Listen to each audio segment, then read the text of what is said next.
Alors nous sommes aujourd'hui dimanche, on est le 16 Iyar et nous sommes arrivés d'Av Samrehe de Shabbat, Samrehe. Il nous restait les 5 dernières lignes, Samir Dalet Amud Bet. Amar Rav Yehuda, Amar Rav, il a dit Rav Yehuda au nom de Rav, Kol Makom She'asu Chachamim Mepene Mar'it Ha'ayin Afilu Bechadare Hadarim Asu. Tout ce que les Chachamim ont interdit à cause de la vue des autres, parce que les autres ils vont le voir, ils vont croire que, eh bien, même à l'intérieur de ces chambres, il n'a pas le droit de faire ça. Alors la Gemara vient objecter, dit pourtant nous on a vu dans notre Mishnah, Tnan, Velo Bezoug, Afal Peshepakour. On a dit on n'a pas le droit de faire sortir un âne le Shabbat avec une cloche, même si la cloche elle est bouchée par un tissu qu'elle ne sonne pas, c'est assourd quand même, on a dit, parce que les gens quand ils vont le voir, ils vont croire qu'il va l'amener à la vente. Donc c'est à cause de Mari Ta'ayin.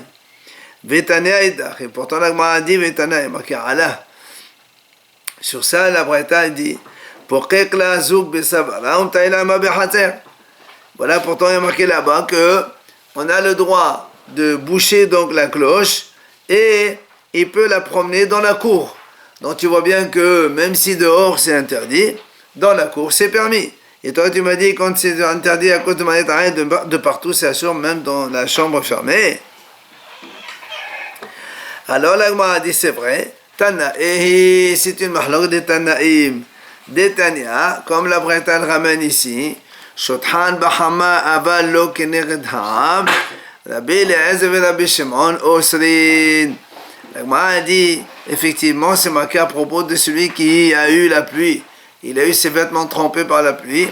Selon le Tanakama, il a dit, il a le droit de les étendre, enfin, de les mettre au soleil pour qu'ils sèchent, mais pas devant la vue des gens. Et ça veut dire que quand c'est à l'intérieur, c'est moutard. Donc même si c'est à cause de Mari Ta'ayin, on peut le faire à l'intérieur. Mais Rabbi Eliezer et Rabbi Shimon Osrim, eux, ils disent non, même à l'intérieur. Donc en fait, c'est mahlok de Tanaïm. Après, on a dit dans la Mishnah, Uvemor shebe ozna. Une femme, elle peut marcher Shabbat avec un tampon qu'elle met dans son oreille. Tani Rami Bari Hasrivehu shekashud be ozna. Rami Bari Hasri dit à condition que ce tampon, là, il est bien attaché à son oreille, comme ça il ne tombe pas. Parce que s'il tombe, qu'elle va le porter, donc c'est assourd, mais quand il est attaché, il n'y a pas de problème. On a dit aussi, Uvemor shebe sandala. On a dit la femme elle peut marcher avec un tampon dans sa chaussure, un morceau de coton pour éviter si la chaussure elle lui fait mal. Là aussi Rami Ben Haskell dit à condition qu'il est attaché à sa chaussure, comme ça il ne risque pas de tomber et après il ne va pas l'amener et le porter dans les mains. Et là encore, on veut manger le train à l'aîné data, on a dit donc que la femme aussi elle a le droit de sortir avec un tampon qu'elle met là-bas dans son organe en bas. Rami Bar Hama il pensait dire, comme il a dit tout à l'heure, Rami Bar Haskell à 2 fois, il voulait dire aussi à condition qu'elle soit attachée entre ses jambes. Amar Rava, mais Rava il dit non. Il dit même s'il n'est pas attaché, pourquoi? Parce qu'un tampon, s'il se salit, elle ne va pas le prendre à la main. Donc comme c'est sale, s'il tombe, il tombe, il est dehors.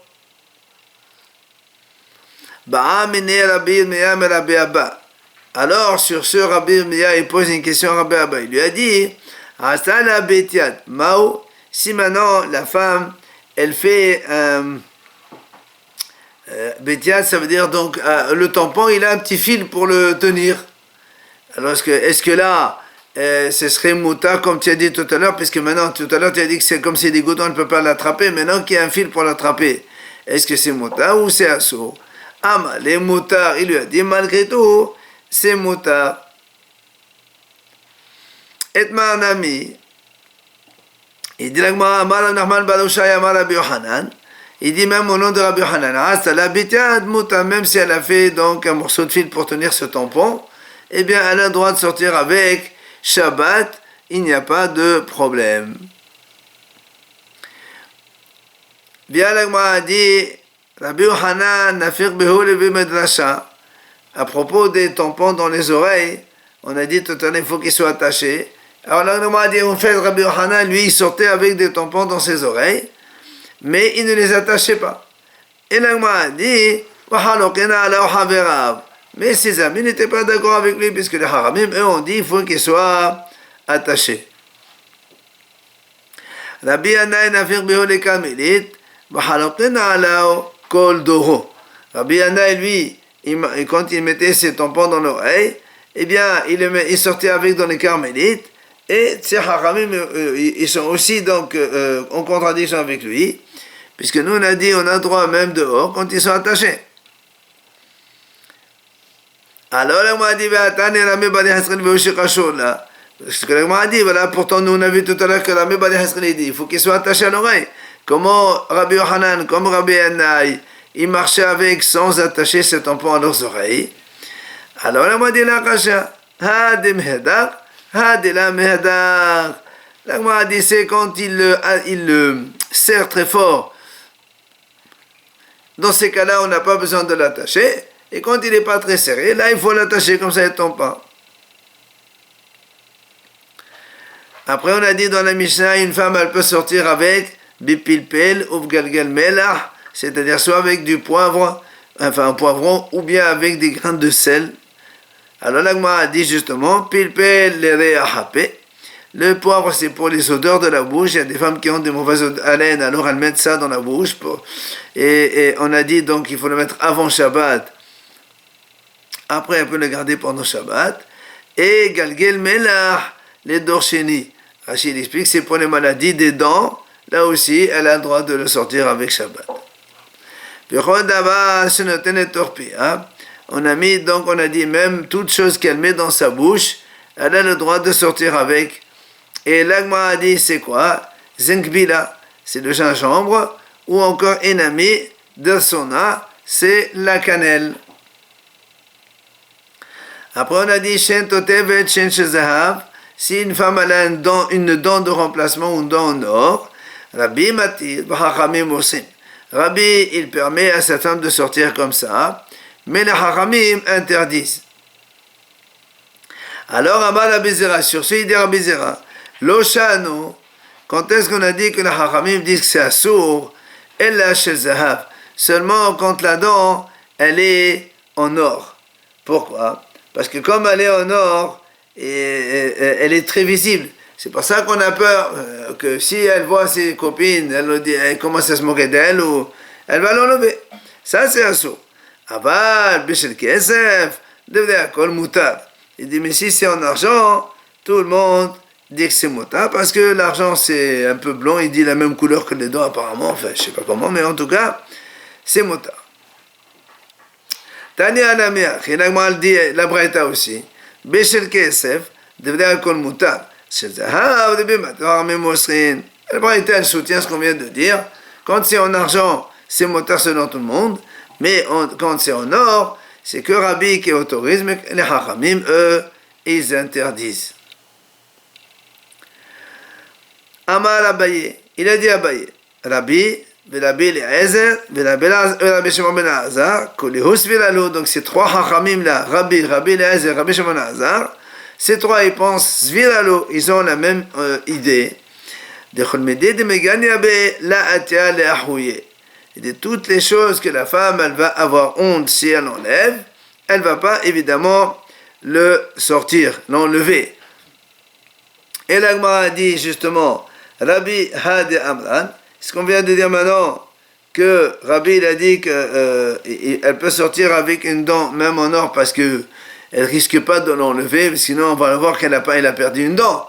Donc elle ne va pas l'enlever, c'est pour ça que Rabbi il a dit Mouta. Donc quand une personne, elle aurait honte d'enlever ce qu'elle est en train de porter, alors dans ces cas-là, elle peut le porter. Ça ne s'appelle plus quelque chose qu'elle pourrait enlever, puisqu'elle ne va pas l'enlever à cause de la honte qu'elle a. Donc Rabbi, ce qu'on a vu nous. Donc Rabbi Eliezer maintenant, c'est quoi le Rabbi Eliezer qui a la même idée? D'Etania, on a dit dans la Braïta, Rabbi Eliezer peut-être bekovelet ou beslohit shepaliaton. On a dit, rappelez-vous que Rabbi Eliezer a dit, une femme a le droit de sortir avec une sachet d'encens ou avec une bouteille de huile de balsam.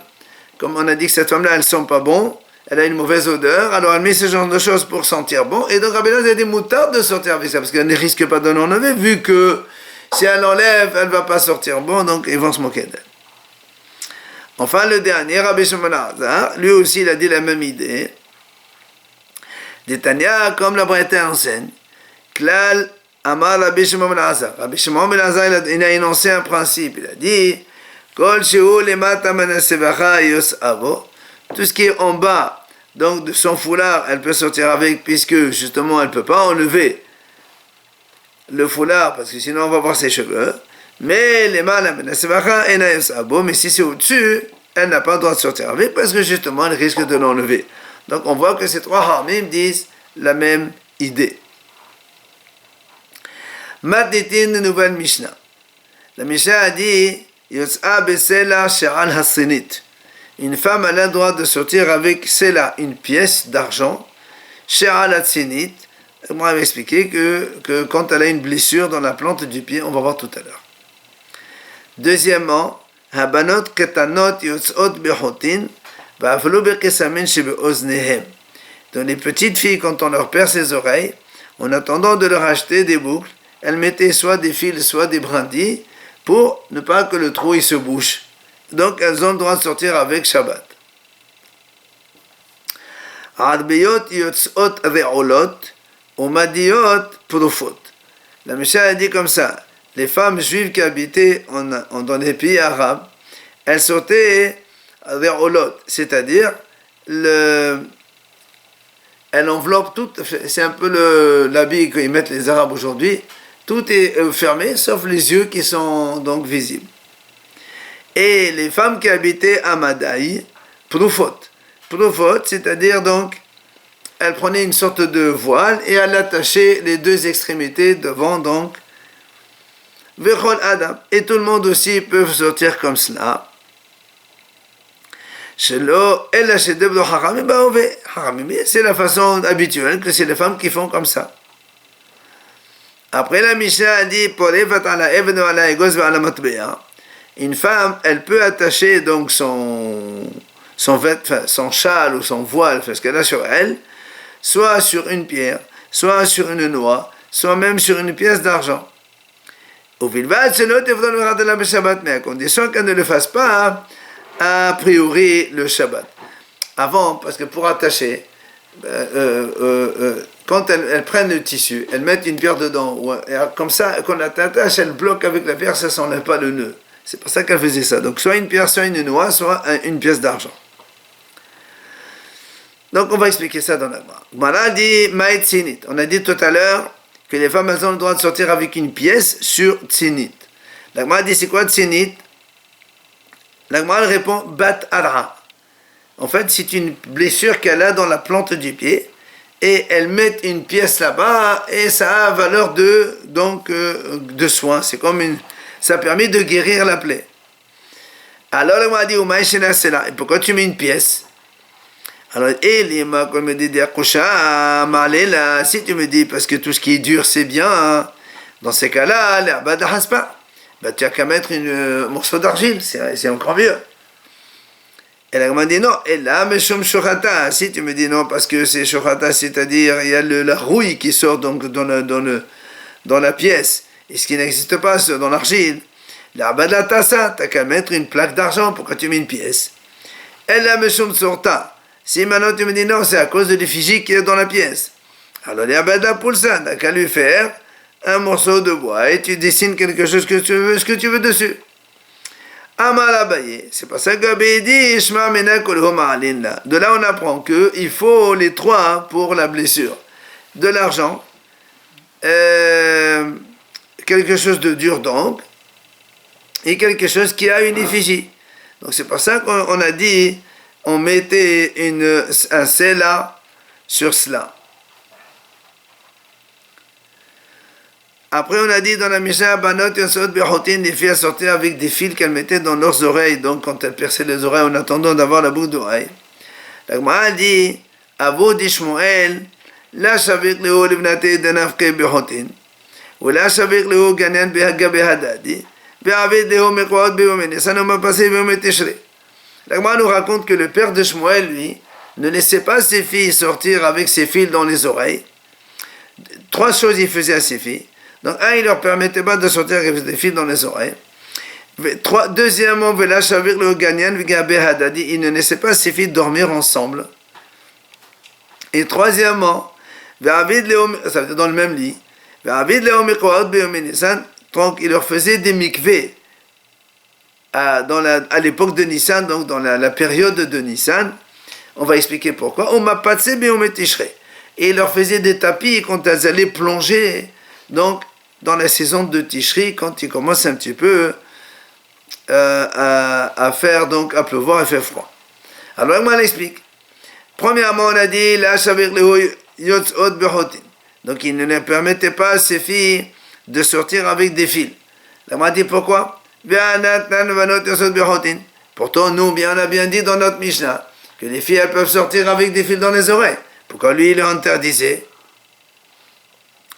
La moine répond, Bnate de Havou de Shmuel de Sevonin Havou. Il dit parce que les filles du père de Shmuel, elles sortaient avec des fils de couleur. Et donc, comme c'est des jolis fils de couleur qu'elles mettaient dans les oreilles, on a peur qu'elle leur montre à ses copines, donc elles vont les porter Shabbat. C'est pour ça, lui, il leur interdisait de sortir avec. La deuxième chose qu'il faisait, donc là, Shavir Leho Ganyan Gabe Hadadi. Il ne permettait pas à ses filles, donc, de dormir ensemble dans le même lit. La Gemara dit pourquoi? Est-ce que cette attitude du père de Shmuel avec ses filles, ça aide ce que disait Ravuna? Diamar Ravuna, Nashim Amsulalot Zobazo, Pesulot Lekhuna. Ravuna, il a dit quand des femmes, entre elles se font des choses, eh bien, elles sont pas saoules pour les Kohanim. Alors que nous, on sait que, par exemple, un Kohen Gadol, il ne peut prendre qu'une fibre et tout là. Et donc, quand elles font des choses, des attouchements, des choses, des caresses là-bas dans leur partie, alors le Ravuna dit que c'est pas, donc elles sont pas saoules. Et c'est pour ça donc que le père de Shmuel ne voulait pas les laisser. Il avait peur que ça en arrivait là.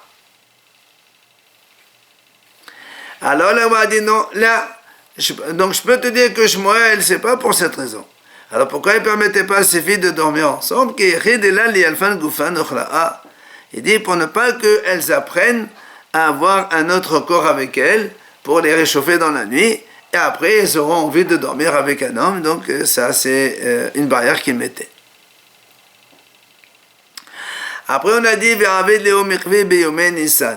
il faisait à ses filles mikvé à l'époque de Nissan. Ça veut dire quoi ça? La Gemara dit comme ça. Mais ça y est, allez les Rav, cela aide ce que enseignait Rav.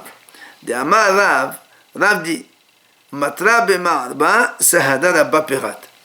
Il dit en fait, quand il pleut en Israël, même à Bavel, on le savait. Comment? Il dit, un grand témoin, c'est le fleuve d'Euphrate. Le fleuve de l'Euphrate, comme il descend depuis Israël, il arrive jusqu'à Babel. Quand il se remplit de façon importante, alors les Juifs de Babel, ils ont compris que il y a beaucoup de pluie en Israël. Et alors maintenant, comme Shmuel, donc lui, il était à Babel, enfin le père de Shmuel, alors pourquoi il faisait un mikvé à ses filles? Il dit pourquoi? Ça va. Alors en fait, il y a ici une notion à savoir. C'est que pour faire un mikvé, donc nous on sait que le mikvé, soit on le fait dans un fleuve, soit on le fait dans un mikvé que l'on construit. Alors le fleuve, en général, c'est une eau qui, comment on appelle ça? Elle coule tout le temps, donc ça coule, c'est en mouvement. Alors que le mikvé, lui, il doit être stagnant, il ne peut pas couler. Alors qu'est-ce qui se passe? Donc lorsque maintenant on a le fleuve de l'Euphrate qui augmente beaucoup, donc à cause des pluies en Israël, ce qui fait que maintenant les eaux de pluie qui sont stagnantes, elles l'emportent en volume sur les eaux qui coulent du fleuve, et donc le père de Shmuel, il avait peur que ça devienne comme un mikvé qui est en train de marcher, de mouvoir, et ça c'est pas bon, parce que nous on veut que le mikvé soit stagnant. C'est pour ça qu'on a dit Biyomé di Nissan, quand il commence à faire chaud, et que tout ce qui est, toutes les il dit ici, les eaux, par exemple quand il y a la neige dans les montagnes et tout ça, donc tout ça va fondre, et donc ça va couler, et ça va arriver donc à l'Euphrate. Et donc ça va, comme on l'a dit maintenant, les eaux de pluie, elles vont devenir plus importantes en volume que le fleuve de l'Euphrate. Et comme ça bouge, ça fait un mikvé qui bouge. Et un mikvé qui bouge, il n'est pas valable en tant que mikvé. C'est pour ça que Shmuel, à l'époque de Nissan, il faisait un mikvé spécial pour que ces filles, elles aillent donc tremper là-bas. Elles ne vont pas aller tremper dans le fleuve. Et donc ça, c'est ce que faisait, donc ce que disait le père de Shmuel. Maintenant, la Gemara a dit Ouflira de Shmuel. Et cet avis du père de Shmuel, il est cholek sur son fils Shmuel. Donc le père et le fils ne sont pas d'accord. Pourquoi? Parce que de Amar Shmuel, Nahara mekefe mefrach. Shmuel il dit non. Le fleuve de l'Euphrate, quand il augmente, c'est pas à cause des pluies. C'est de sa source, de l'origine où il naît. Donc, pour lui, même quand il y a beaucoup d'eau dans l'Euphrate, il n'y a aucun problème. C'est pas que ça provient des eaux de pluie d'Israël ou d'ailleurs. Donc, pour lui, il n'y a aucun problème. Les femmes, elles peuvent très bien faire mikvé dans le fleuve de l'Euphrate, même à l'époque de Nissan, sans problème. Enfin, la Gemara a dit Ouflira d'idée à d'idée. Shmuel lui-même, il se contredit. Pourquoi? Parce que Shmuel, il dit comme ça. De Amar Shmuel, En hamaim metahalin bezohalin, ella perat beyumet teshre bilvad. Shmuel lui-même, il dit que l'eau, en metahalin bezohalin, quand ils sont en mouvement, donc c'est des eaux vives, eh bien, ils ne sont tahor pour le mikvé que à Tishri. Que ça veut dire qu'il n'y a pas des eaux, parce que Tishri, ici, on est à la fin de l'été, donc il n'a pas encore commencé à pleuvoir. Et donc, d'après lui, c'est qu'à ce moment-là que le frat il est cachère pour faire le mikvé. Ça veut dire qu'à Nissan, il n'est pas cachère. Ça veut dire que quoi? Parce que les eaux de pluie qui vont donc tomber d'Israël d'ailleurs, elles vont aller là-bas, comme il a dit le père de Shmuel. Donc Shmuel lui-même, il se contredit. D'un côté, il te dit que le fleuve, il n'augmente pas grâce aux eaux de pluie. Et donc, il n'y a pas de problème. Et après, il te dit non, à Nissan, ils n'ont pas le droit de faire le mikvé. Parce que quoi? Parce que les eaux de pluie, elles peuvent venir d'ailleurs et donc remplir le fleuve de l'Euphrate et l'emporter au niveau volume, mais c'est pas bon. C'est une question de volume uniquement? Oui. Donc c'est pour ça que l'Agma a dit que Shmuel lui-même, il se contredit. Alors après on a dit, pour les fêtes à la Even, on a dit, rappelez-vous dans la Mishnah que une femme, elle peut très bien attacher donc son voile ou ce qu'elle met sur elle, sa cape, sur une pierre ou sur une noix ou sur une pièce. Et après, on a dit à condition qu'elle ne fait pas ça a priori le Shabbat. Alors, la Gemara a dit, je ne comprends pas. Tu me dis, d'abord, au début, tu me dis, une femme a le droit d'attacher. Après, tu me dis à condition qu'elle ne fait pas Shabbat. Alors, quand est-ce qu'elle le fait? Amar Abaye, Sefa, Atan et Matbeya. Il vient Abaye répond, il dit non, la Sefa, quand on a dit c'est assour, c'est pour la pièce d'argent. Parce que la pièce d'argent, c'est mouxé. C'est pas ça que c'est assour. Mais si elle prend une pierre ou une noix, alors dans ces cas-là, elle peut le faire même Shabbat, puisque les pierres, quand elles réservent à cet effet, il n'y a pas de souci, ce n'est plus donc un problème de mouxé Shabbat, ni la noix non plus. Alors c'est pour ça que quand on a dit au début, la femme a le droit d'attacher avant Shabbat sur les trois, donc la pierre, la noix ou la pièce d'argent, mais après la Sefa dit à condition qu'elle ne le fait pas Shabbat, c'est qu'avec la pièce. Mais Shabbat a le droit d'attacher sa cape, donc son voile, avec une noix ou avec une pierre qu'elle a réservée à cet effet depuis avant Shabbat. Alors, Abaye, vient Abaye, il pose une question. Il dit, Isha,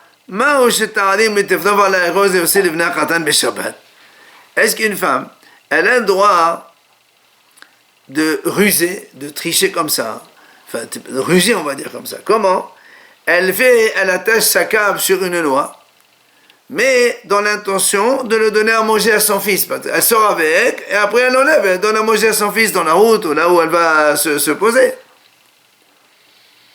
Alors la m'a dit cette question. Tu vas les mains de Amal Maharimin. Tu vas les mains de Amal En Maharimin.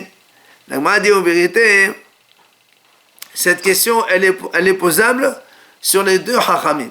Parce que nous, on va voir plus loin.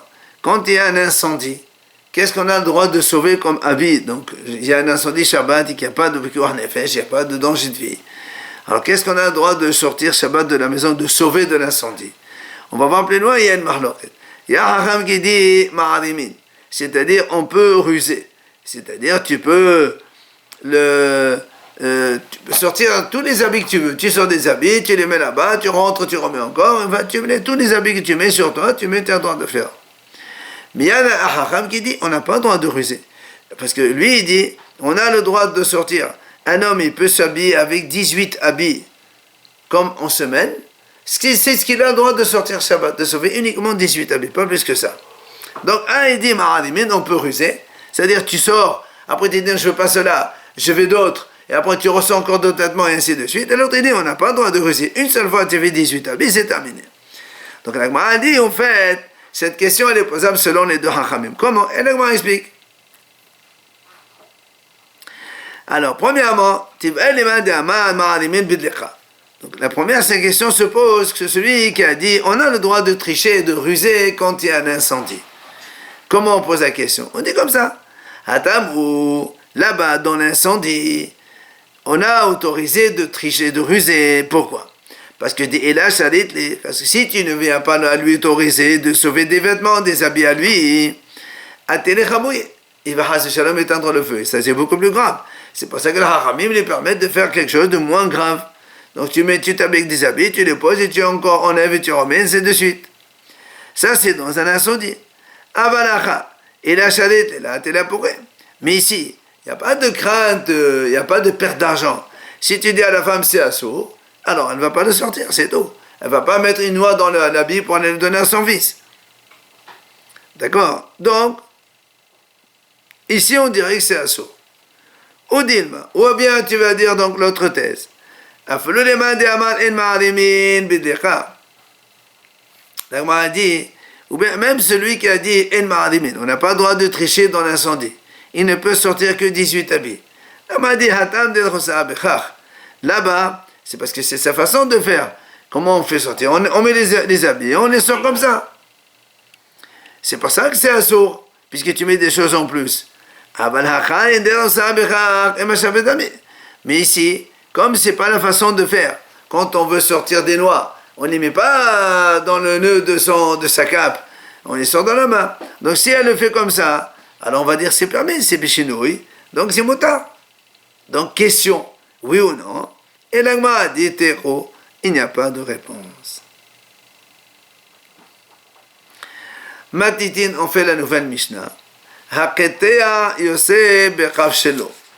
Divrei Rabbi Meir, Rabbi Yoseh Oser.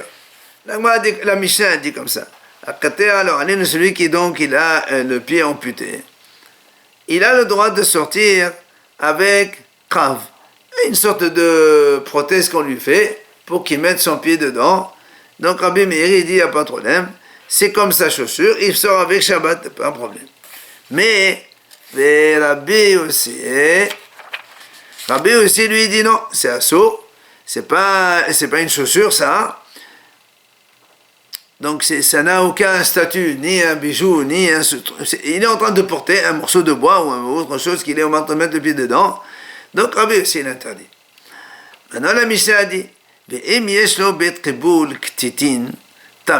si maintenant cette prothèse qu'il met, il a là-bas bet kibul ktitin, c'est-à-dire c'est un truc dans lequel il peut mettre des fourrages, il met du coton, des tissus pour que ça fasse amortir avec l'extrémité de sa jambe qui est amputée.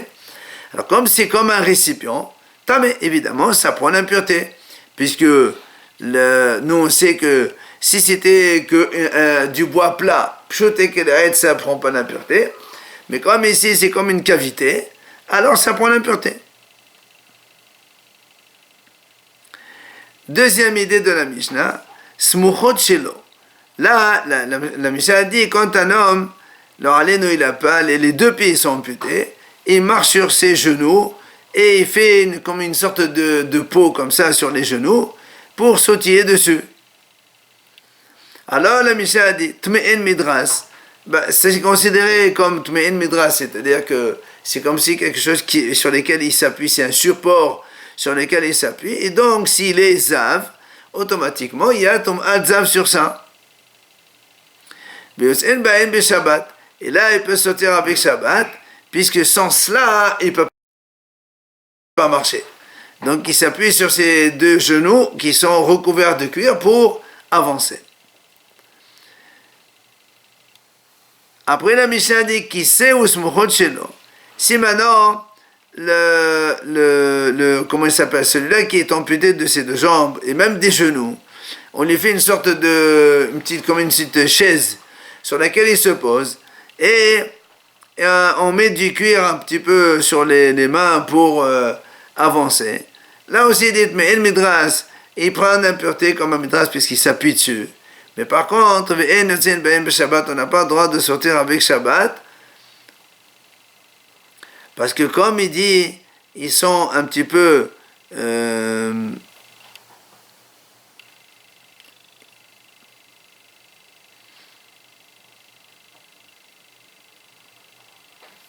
dit, Hachamim, ils disent parce qu'il n'a pas vraiment besoin.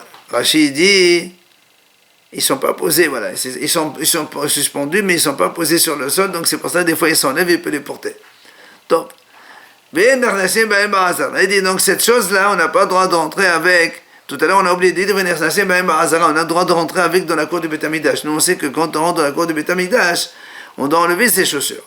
Donc ce que tu considères là-bas, tout à l'heure, quand on a parlé de smuchot, il dit quand on mettait sur les genoux les deux plaques de cuir, là on a le droit de rentrer avec au Beth Amikdash, ça ne s'appelle pas des chaussures. Mais là la Mishnah dit on n'a pas le droit d'entrer avec dans la Hazara, dans la cour du Beth Amikdash, parce qu'ils considèrent ça comme des chaussures. Enfin, l'Ortemin, la Mishnah dit Tohorin, on va voir dans la Mishnah, la Gemara, elle va donner plusieurs interprétation à ce mot l'ortémine. Donc la Gemara dit soit on verra ça donc demain la Gemara dit donc soit c'est un octémine, c'est comme un âne que voilà, non c'est après il dit il y a trois. Donc il dit soit comme une forme d'un âne que les tsanim, ceux qui font les clowns là, ils mettent sur leurs épaules et on a l'impression qu'ils ils montent sur un âne. Ou bien il dit c'est comme des grosses cannes sur lesquelles ils marchent pour ne pas s'enfoncer dans de l'argile. Et enfin le dernier, il a dit enfin ce sont les masques de Purim, parce qu'il a dit parmi, c'est comme Purim. En tout cas, la Mishnah a dit ici l'ortémin, théorin. Ça c'est donc ça ne prend pas l'impureté. Et on n'a pas le droit de sortir avec Shabbat parce que c'est pas des choses qui sont ni un bijou ni quoi que ce soit, donc on est en train de les porter et donc c'est à sorte de les porter le jour du Shabbat.